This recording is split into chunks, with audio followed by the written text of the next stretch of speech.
Have you achieved success and a high income, but still lack personal fulfillment and work-life balance? You're in the right place.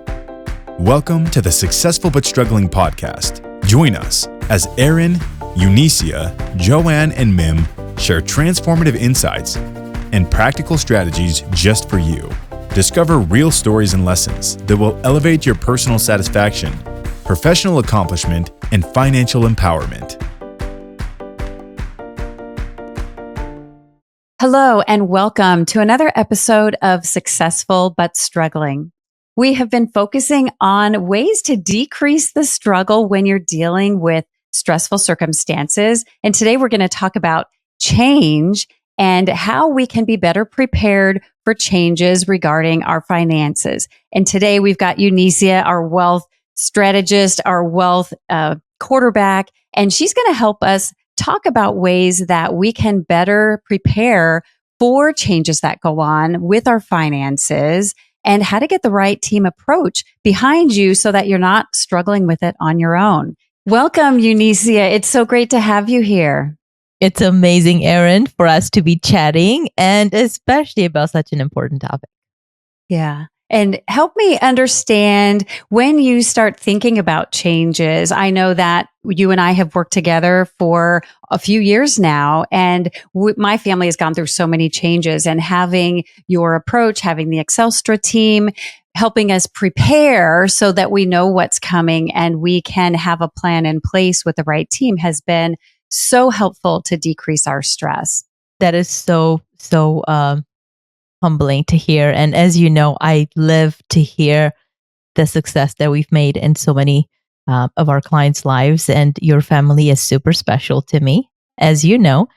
And when it comes to this idea of decreasing stress, one of the things that we oftentimes talk about is this resistance to change that we all have. And you know how that feels, because when we first started talking, one of the things that you said is, I don't want to have to be dealing with the money. I don't want to have to think about it. There's something there. I hope it holds. We've got a her that we're working with. We should be fine. And the reality is that things may be okay, but they may be marginally okay. Regardless what, today we're talking about finances, but regardless what area of life we see that in. And oftentimes, when we experience that resistance to change is where I feel like the rubber meets the road, because we have to either make a decision to go after it and do something about it, or don't.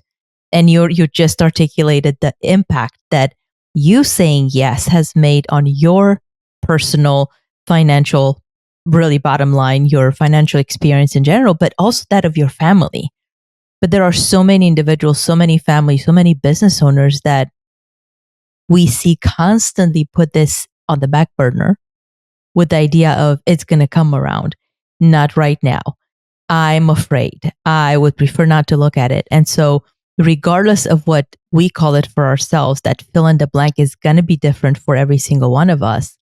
Once we realize that it's there, we can lean in and start making a change. But nothing's going to happen until we lean in and we say, we're going to go after this, because if not, it's going to cost us a ton of money year over year over year. And that adds up to a lot of money long term.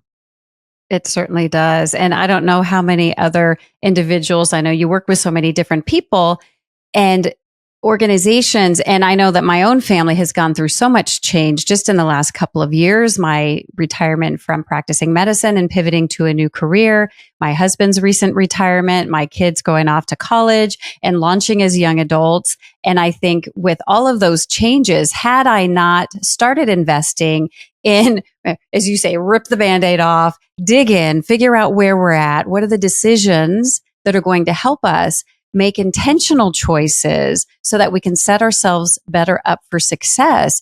Had we had all of those changes going on without the support of your team, it would have been, frankly, overwhelming, in addition to all the other changes we were doing to then add the financial stress to that. And so I'm so pleased that we started doing that. And I always joke around. I say, Eunice and her team's going to help my daughter be a millionaire by the time she's 30. She's managing her money so well as a young 20-year-old. And as she gets ready to launch off into college, I feel like she is so well prepared for that because she's been working with you and your team, as has the rest of my family for the last couple of years. So empowering to feel good about the decisions she's making as a 20-year-old with her money. She's special. Let's just put it that way. She's really special. Not a lot of 20-year-olds invest so much in themselves and really, frankly, in their financial future to the point where it's not just lip service. It's not just money. She's got the heart behind it. And I know you see it on a family front. She truly has the heart behind, I'm going to make this work. And that is so, so powerful because that is one of the major keys to success, one of the major ingredients to success as well. Mm-hmm. And I think the other thing, I've created this term in my family, procrastination pain. And I know as a physician, you wouldn't think that a lot of us procrastinate, but we got so trained to put off our own needs daily, yearly, for decades, whether that was, getting married, starting a family, creating time to work on our finances. And that procrastination, when we're dealing with finances, can create huge pain points. And I know for myself, I put off investing a chunk of money for 10 years. And I think, what could that money have done if it was in the hands of an expert team like yours, instead of procrastinating because I was just too busy? And we just need to slow down enough to then say, I'm working hard for my money. My money should be working just as hard for me. And yet it takes some time in order to make sure that you've got all the right things put together. And yet the investment of that time and effort is so worthwhile. It's not just worthwhile. It really makes all the difference. And to your point from earlier, right? The investment, we talked about investment. And I know that a lot of the clients that you work with, especially on the medical side, they're not used to saying, I'm going to invest in myself. The whole idea is I'm going to put money towards the 401k. I'm going to put money towards retirement.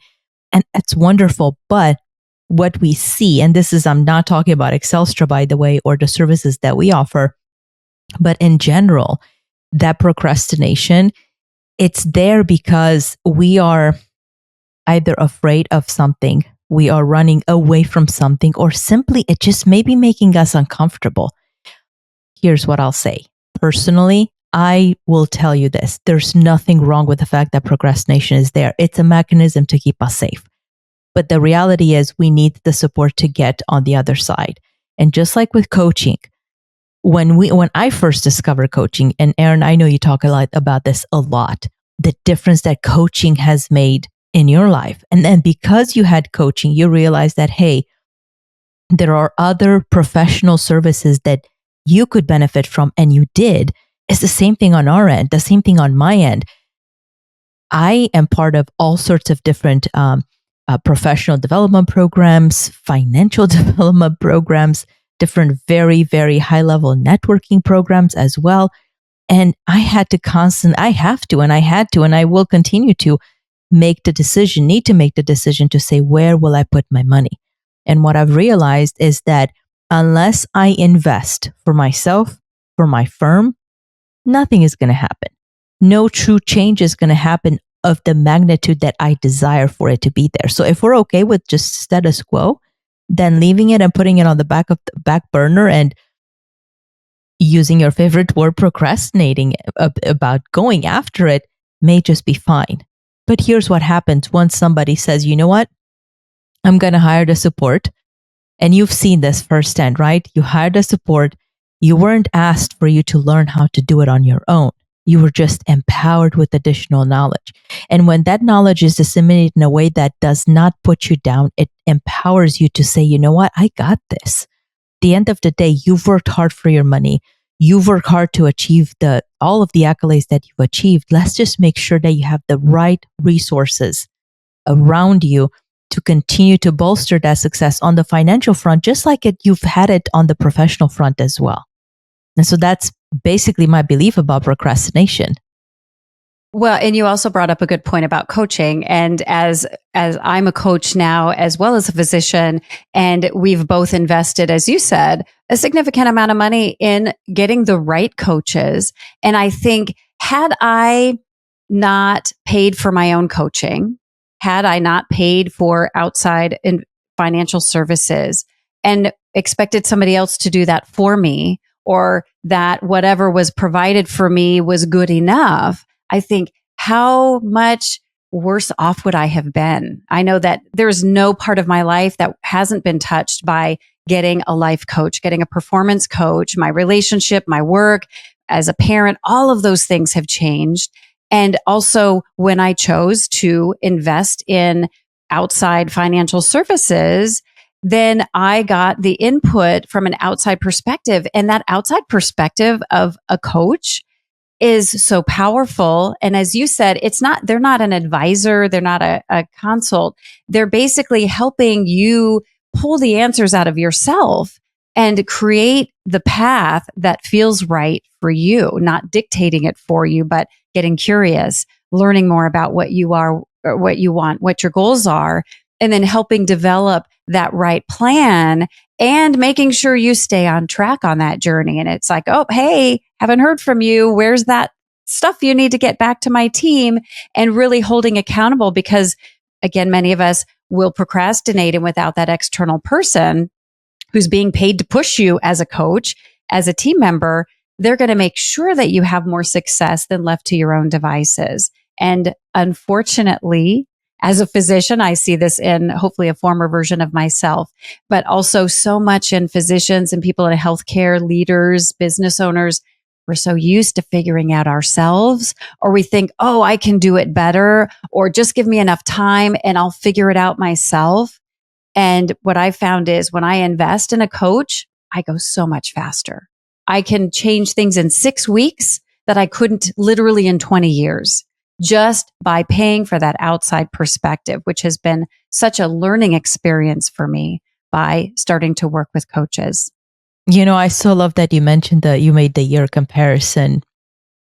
It really was back in my old life when I did management consulting, and it was one of our clients. We were doing a massive finance redesign project, and the client, the head of the client on the client side, my counterpart, he came to me one day and he said, you know, the work we've done with your team in this 2.5, roughly 3 months, we had tried to do it a few years back internally, and it took us somewhere between 3 to 4 years.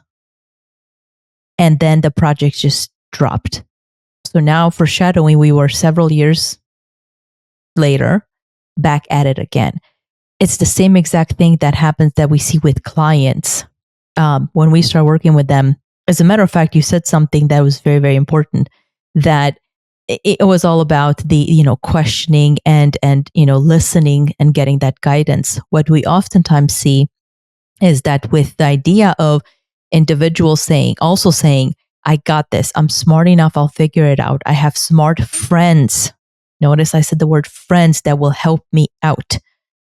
That one of the most amazing accolades that we ever got from a client in working with her when she first came on, she said, Eunice, I know that you guys are exclusive. I know that Excelstrat delivers all the value that you guys say you're going to deliver.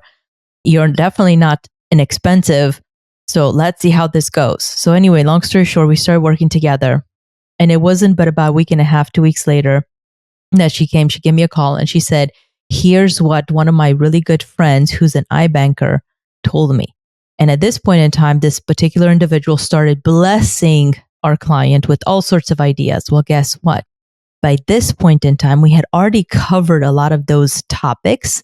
It was at least tangentially, but she was smarter. She was the smarter bear in the room, to where she turned around and she said to her friend, she said, for years, I've been asking you for guidance. And the moment I told you I hired a wealth strategy consulting firm to help me decouple and figure out what's happening with my finances, you came back and you just showered me with all of this stuff. What am I supposed to do with that? And she came back and she said, Eunice, if I hadn't been working with you and if I hadn't said yes to myself to come on board so that I can actually have a chance at truly empowering my wealth, I would have never known what that conversation looked like. I would have taken it. I wouldn't have known what to do with it. The reality is that this particular individual probably wouldn't have taken my business anyway, because for years I was kind of skirted. And now that he knew that I had access to some really amazing people and an amazing team, he wanted to just give me all this knowledge. The reason I'm sharing that is because as you're listening to this podcast, you probably have somebody in your ear telling you should do this or you should do that or don't think about that. And it could be your friend, it could be your sibling, it could be your parents. So the question I have for you is, as you're looking, Erin, you're laughing, right? Because you know where I'm going with this. As you're looking at who are these people giving you advice, ask yourself this question. Do you want to replicate everything that you're doing? We're talking about finances, with your finances the same way that they did it. Because if not, please do not think that if you're looking at let's say your parents might have done exceptionally well, but when you're looking hindsight 2020, you wish that they would have done certain things differently. But now, instead of saying, I'm going to give myself a chance, you're going to tell yourself, I'm going to go ask mom and dad as a fully grown adult individual. Yes, you can go ask mom and dad, but mom and dad never had access to these types of resources. Consulting and coaching was probably not a thing when they were going through their accumulation phase or starting to think about the retirement. So we need to really be thinking about who is it that we're asking for guidance and what is the feedback that we're receiving back, because oftentimes we're going to get back exactly what people know. And if we don't want to reproduce their results, then shouldn't we be thinking about doing something different? Mm-hmm. I want to say one thing you said a couple of minutes ago, saying yes to myself. And I want to just point that out and say, when's the last time that you said yes to yourself? For our listener, when's the last time you said yes to yourself? And I found that when I started saying yes to myself, it wasn't selfish at all. It was the best decision I had made for me and my entire family. And can we start getting used to saying yes to ourselves? And sometimes it takes a coach or an outside person. So that's one thing that I really wanted to highlight. Let's get better at saying yes to ourselves and see what magic happens. And then the other piece is that when you are asking your friends, your parents, your coworkers for kind of, physicians would know this term, a sidewalk consult.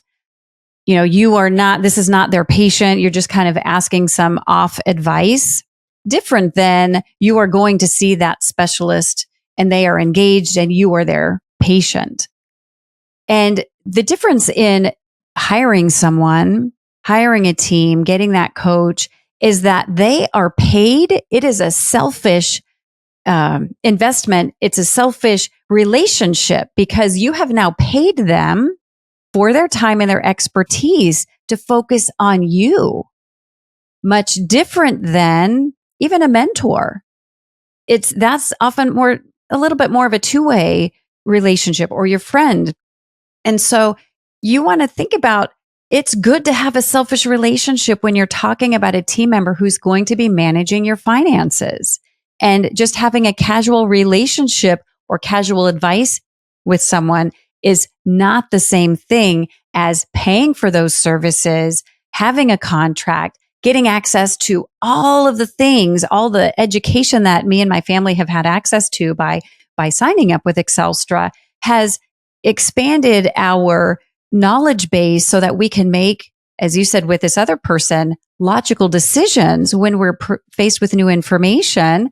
If we were just casually having conversations as friends, not as a client, that would be a totally different outcome for me and my family than saying, I'm going to invest, I'm going to pay you for your expertise, and I'm also going to have different expectations in what's going to happen because we have an official relationship, which is much different than the casual relationship.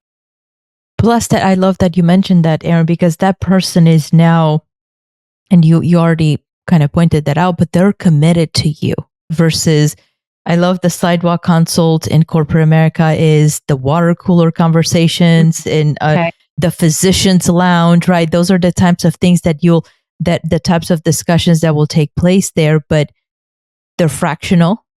Guess what? Those individuals that you're connecting with, they're probably not the expert. All they can tell you is they can relate to something that maybe they've done before. But the question is, what are your own checks and balances, and how do you know that that is the right thing for you? Because when you have those checks and balances, you have a different level of not just awareness, but of confidence and comfort in knowing that what's happening with your money, what's happening with your overall maybe well-being, maybe your overall personal approach to things, is designed for you. It's not somebody else's story. It's not somebody else's design. It's yours. And it should be yours, because if not, we're living in their shoes, we're walking in their shoes, we're living vicariously through them. And that's not what ultimately delivers us to success. Yeah.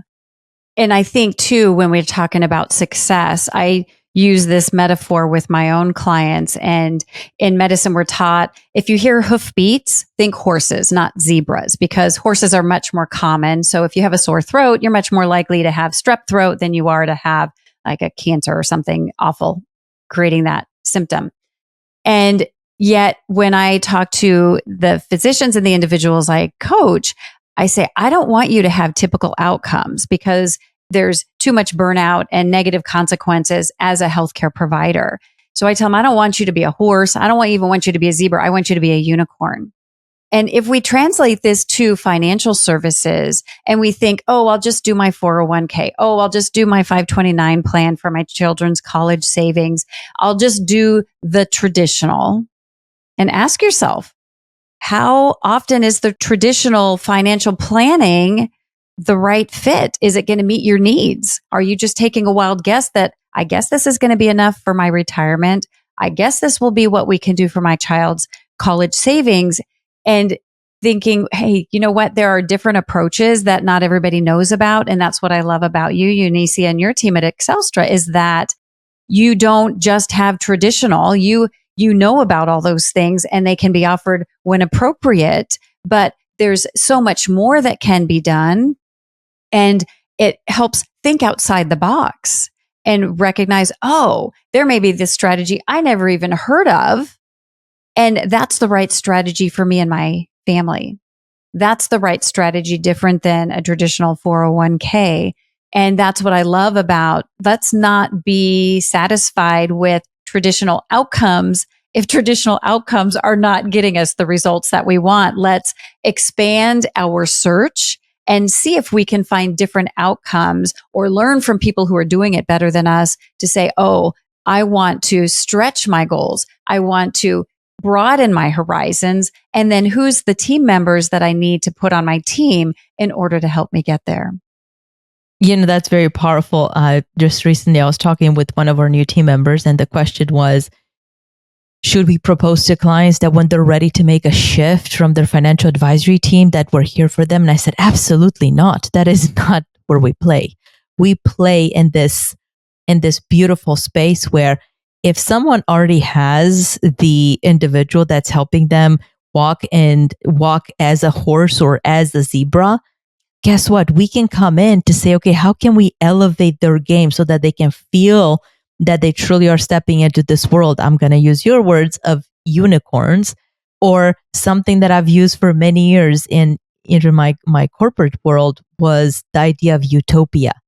Utopia and unicorns do exist, by the way, but you have to make sure that you surround yourself with the right individuals, like Erin said earlier, not because you're discounting what your team has been doing, but because you're asking the question of what more could I be doing?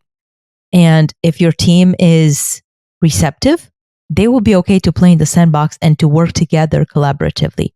If they don't, then guess what? You're also going to know that maybe you don't have the right people on the bus, and that's okay too. That's a huge breakthrough, actually.